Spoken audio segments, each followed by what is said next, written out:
Ghana is about to introduce onto the international market a new fine-flavored cocoa bean variety after 5 years of extensive trial and research to ensure crop viability and disease resistance. And this story, called from the Business and Financial Times, says the cocoa beans developed by the Cocoa Research Institute has the fine-flavored bean that has enormous unique signatures and mineral properties for human consumption, unlike the conventional cocoa crops. A lot of English there, just telling you that this is good, going to have a lot more resistance to diseases and all that. But this is where the thing gets interesting.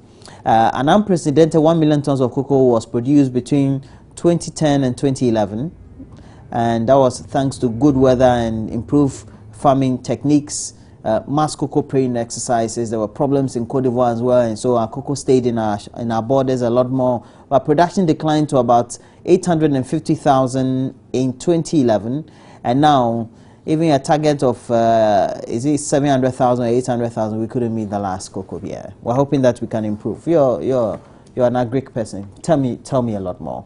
Why have we come to the state in which we are, and how will this very innovative idea help us?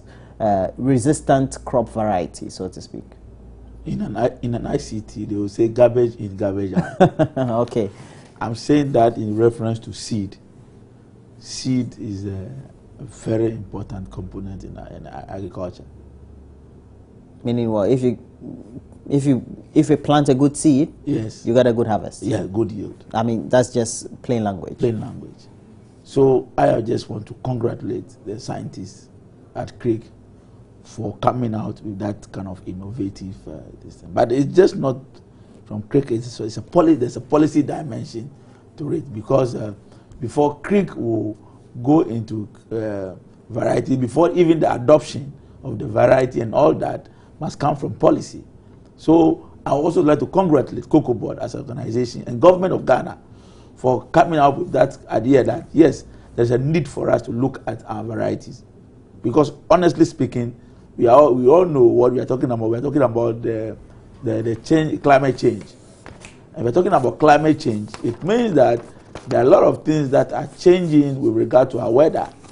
And the kind of variety that we have, there will be some level of difficulty with regard to the resistance and how to acclimatize themselves with the new weather systems that we are having. So it is just good that scientists must begin to think of how to come out with varieties that are weather resistance, that are disease resistance, because the moment the climate change, the moment there's a change in the weather situation, it comes with its own problems, especially the kind of pest, insects that come out from the change in the weather.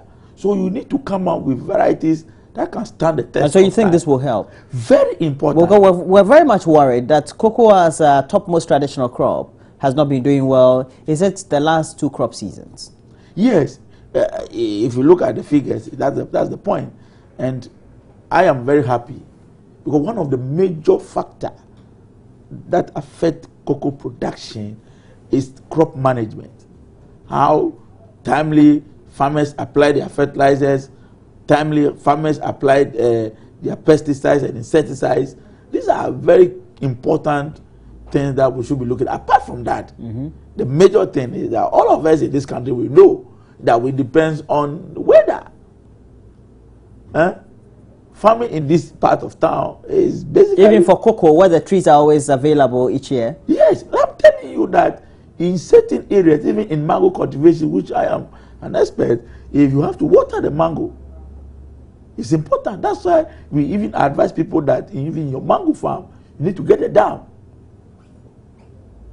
So we need to come out. The government must find a way out, especially in the major cocoa growing areas, and find a way of irrigating some of the cocoa farms.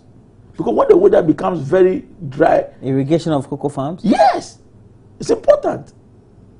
Very, very important. Because when the tree becomes too stressed up, it affects the production. But too much water too won't be good for the tree, would it? Cocoa? I'm talking about the dry season. Well, true. But Yes. I mean, in my lay mind, if you put a lot of water around cocoa trees, What do you mean by a lot of water? well, you're talking When about there's no rain for about 6 or 3 months. So what do? You spray it. You spray the water. Yes. But that's huge agricultural cultivation. Yes. We have. That's the point. That's what other countries do. Not for cocoa, I believe. Even in 3 crops. I'm telling you, you have to do it. Okay, it's So an interesting if point you don't to do make, that, when the weather changes, or there's the time that the crops need some amount of water to be able to come out with flowers and flowers, and it doesn't have the sufficient water, to be a reduction in flower, and it can even cause flower abortion. You have a very nice flower, and before 1 week or 2 weeks, or there's abortion. Everything comes down. Right. And that will affect yield. That's where we'll end. Flower abortion. Yes. Okay, we're aborting you. And so thank you very much for passing through the studio. This time. Hey, sharp. And Bright Demoji. Bright will be ending at 9 o'clock. Bright Demoji is a member of parliament for Botiano English here, Manfro. He wanted to say something. Yes, I want to say that, yes, I'm going again. Have you picked up the form? Yes, I've picked up the form. I thought you were going to ask me from the beginning. No, you have to come next week so I will talk about that. Okay. All right, so...